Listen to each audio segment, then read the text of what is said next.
একটা মিষ্টি কুমড়া জমিতে আসছি। এই জিনিসটা আমি দেখানোর জন্য আসছি যে এই যে ফুল আর এই যে ফুল, একটা বেটা ফুল একটা বেটি ফুল, মানে একটা পুরুষ একটা মহিলা ফুল। এখন কোনটা বেটা ফুল আর কোনটা বেটি ফুল আপনারা চিনবেন কেমনে? এখন দেখেন বেটা ফুলটা একটু দেখান, এটা হচ্ছে পুরুষ ফুল। এই পুরুষ ফুলের মধ্যে দেখেন এখানে এটা কিন্তু খটি সহ বাইর হয়েছে না, যেটা খটি সহ বাইর হয় মানে পুরুষ না, যেটা খটি সারা বাইরে এটা হচ্ছে পুরুষ ফুল। এই যে দেখেন, এই দেখেন, একটু সামনে আসেন, এই যে দেখতেছেন এটা কিন্তু প্রত্যেক দিন এই ধরনের ফুল কিন্তু সকালে ফুটে।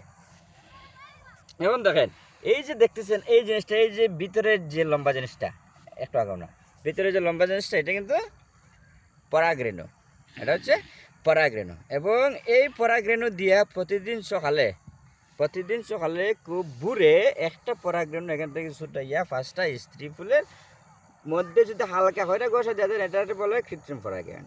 কৃত্রিম পরাগায়ন করলে মিষ্টি কুমড়া নষ্ট হয় না, ফসে না, ঝরে না। এখন এটা হচ্ছে বেটা ফুল। বেটি ফুল কেমন হয় দেখেন, এই ফুলটাই হচ্ছে মহিলা ফুল। মহিলা ফুল কেমন ছিলেন দেখেন, মহিলা ফুলের গুড়িতে কিন্তু খটি সহ বাইর হয়।